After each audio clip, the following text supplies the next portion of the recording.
Hello everyone, welcome back to my channel muff games. ഇന്ന് നമ്മൾ explore ചെയ്യാൻ പോകുന്ന ഗെയിമിന്റെ പേരാണ് ക്രിസ് ക്രോസ്. ഇതെന്ന് പറഞ്ഞാൽ പെട്ടെന്ന് തന്നെ മനസ്സിലാക്കി കളിക്കാൻ പറ്റുന്ന ഒരു ഗെയിമാണ്. ഈ ഗെയിമിൻ്റെ അകത്ത് പ്ലെയേഴ്സ് ഡൈസ് റോൾ ചെയ്തിട്ട് 5 ഗ്രിഡ് ആയിട്ടുള്ള സ്കോർ ഷീറ്റിനകത്ത് മാച്ചിങ് സിമ്പിൾസ് യൂസ് ചെയ്ത് ഹയസ്റ്റ് സ്കോർ നേടാനായിട്ട് ശ്രമിക്കും ഗെയിം വിൻ ചെയ്യാനായിട്ട്. ഇനി ഗെയിം റൂൾസിലോട്ട് കിടക്കാം.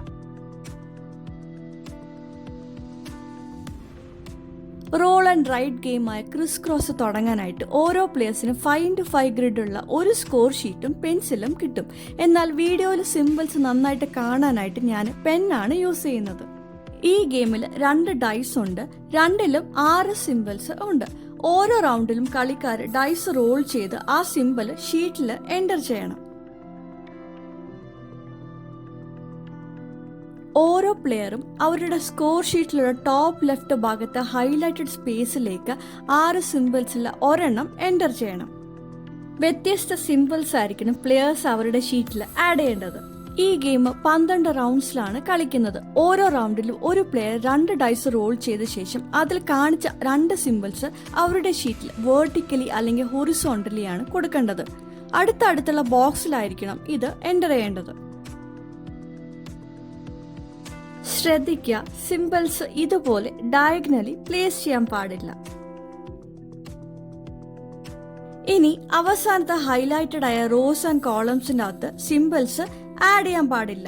ഇവിടെ സ്കോർസ് എഴുതാനുള്ള ഭാഗമാണ്. കൂടുതൽ സിമ്പിൾസ് മാച്ച് ചെയ്ത് സ്കോർ മാക്സിമൈസ് ചെയ്യാൻ നേരത്തെ തന്നെ ചിന്തിച്ച് പ്ലാൻ ചെയ്യുക. ഇനി ഒരു ഉദാഹരണം നോക്കാം. 2 ഡൈസിൽ ക്രോസും സർക്കിളാണ് വന്നത്. അവയെ ഷീറ്റിൽ അടുത്തടുത്ത ബോക്സുകളിൽ എൻ്റർ ചെയ്യുക.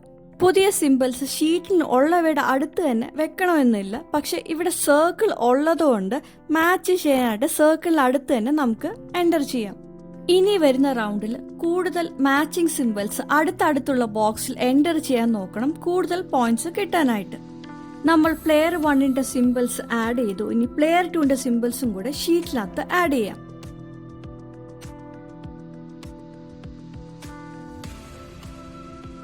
ഇങ്ങനെ കളി തുടരുക.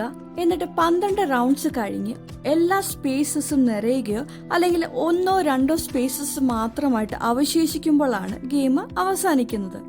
അപ്പോൾ സ്കോറിങ് തുടങ്ങും.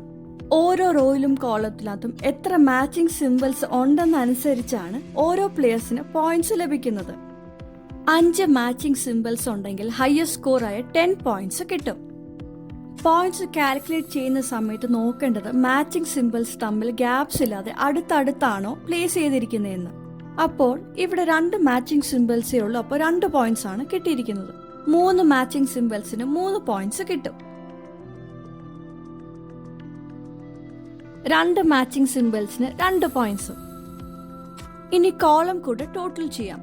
ആദ്യത്തെ 3 കോളംസിനകത്ത് മാച്ചിങ് ഇല്ലാത്തതിനാൽ 0 പോയിന്റ്സ് ആണ് കിട്ടിയിരിക്കുന്നത്. ബാക്കി കോളംസിനകത്ത് 2 മാച്ചിങ് സിമ്പിൾസ് ഉള്ളതുകൊണ്ട് 2 പോയിന്റ്സും. അവസാനം റോയും കോളവും കൂടെ ആഡ് ചെയ്ത് ഫൈനൽ സ്കോർ കണ്ടുപിടിക്കണം. 24 പോയിന്റ്സ് ആണ് പ്ലെയർ 1ന് കിട്ടിയിരിക്കുന്നത്. ഇനി നമുക്ക് പ്ലെയർ 2ന്റെ സ്കോർ കൂടെ ഇതുപോലെ കാൽക്കുലേറ്റ് ചെയ്യാം.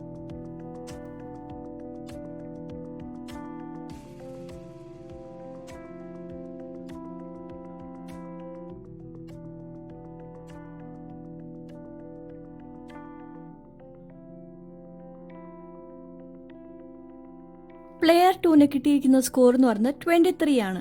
അപ്പോൾ 24ഉം 23ഉം കൂടെ നമ്മൾ താരതമ്യം ചെയ്യുമ്പോഴത്തേക്ക് പ്ലെയർ 1 ആണ് ഈ ഗെയിമിൻ്റെ അകത്ത് വിജയിച്ചിരിക്കുന്നത്.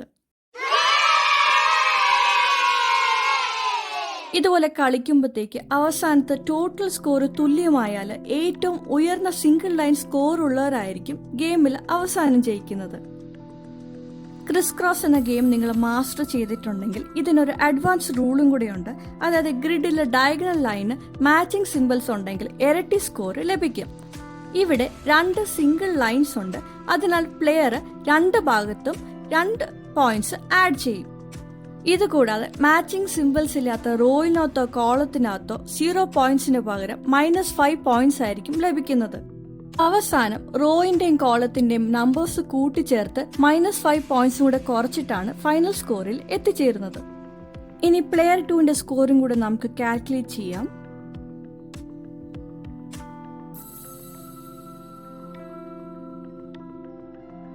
പ്ലെയർ 1നും 2നും ഒരേ സ്കോറാണ് കിട്ടിയിരിക്കുന്നത്, അതായത് 13 പോയിന്റ്സ്. അപ്പോൾ ഇവിടെ നേരത്തെ പറഞ്ഞ പോലെ ഏറ്റവും ഉയർന്ന സിംഗിൾ ലൈൻ സ്കോർ ഉള്ളവരായിരിക്കും അവസാനം ജയിക്കുന്നത്. അപ്പോൾ ഇവിടെയും പ്ലെയർ 1 തന്നെയാണ് വിന്നർ. ഒറ്റയ്ക്ക് കളിക്കുകയാണെങ്കിൽ നിങ്ങളുടെ ലക്ഷ്യം എന്നത് ഉയർന്ന സ്കോർ നേടുക എന്നതാണ്. അതായത് ക്രോസ് മാസ്റ്റർ എന്ന ടൈറ്റിൽ നേടുന്നതിന് നിങ്ങൾ 30+ പോയിന്റ്സ് ആണ് കിട്ടേണ്ടത്. ഞാൻ കൂടുതലും പെട്ടെന്ന് തന്നെ മനസ്സിലാക്കി കളിക്കാൻ പറ്റുന്ന ഗെയിംസ് ആണ് യൂഷ്വലി മേടിക്കുക. കാരണം എന്താണെന്ന് ചോദിച്ചാൽ പുതിയ ആൾക്കാർ വരികയാണെങ്കിൽ അത്ര സമയം എടുക്കാതെ തന്നെ നമുക്ക് പെട്ടെന്ന് ആ ഗെയിമിലോട്ട് കടക്കാൻ പറ്റും. അപ്പം ആ ഒരു ആസ്പെക്റ്റിൽ ക്രിസ് ക്രോസ് എന്ന് പറയുന്ന ഗെയിം നല്ലൊരു ഗെയിം തന്നെയാണ്. കൂടാതെ ഇതിൻ്റെ ബോക്സ് വളരെ കുഞ്ഞായതുകൊണ്ട് തന്നെ നമുക്കിത് ട്രാവൽ ചെയ്യുന്ന സമയത്ത് നമുക്കിത് ക്യാരി ചെയ്യാൻ പറ്റും. ഈ ഗെയിമിനെ കുറിച്ച് പറയുമ്പോൾ ഒരു ഡിസഡ്വാൻറ്റേജ് എന്താണെന്ന് ചോദിച്ചാൽ ഇതിനകത്തുള്ള സ്കോർ ഷീറ്റ്സ് ആണ്. അത് നമുക്ക് കുറച്ചാണ് തന്നിട്ടുള്ളത്. അപ്പോൾ അത് തീർന്നു പോകുമ്പോഴത്തേക്കും നമുക്ക് പിന്നെ കളിക്കാൻ പറ്റത്തില്ലല്ലോ. അതിനൊരു പ്രതിവിധി എന്താണെന്ന് ചോദിച്ചാൽ ഇതിനകത്തുള്ള ഒരു അൺയൂസ്ഡ് കോപ്പി നമ്മൾ മാറ്റി വെക്കേണ്ടി വരും. എന്നിട്ട് അത് യൂസ് ചെയ്തിട്ട് പുതിയ കോപ്പീസ് നമുക്ക് പ്രിൻ്റ് ഔട്ട് എടുത്ത് മാറ്റി വെക്കാമല്ലോ. അപ്പോൾ ഇതാണ് എനിക്ക് ക്രിസ് ക്രോസ് എന്ന് പറയുന്ന ഗെയിമിനെ കുറിച്ച് പറയാനുള്ളത്. If you found this video useful, please don't forget to show some love through liking, sharing and subscribing to my channel for more fun games. Happy gaming folks, goodbye.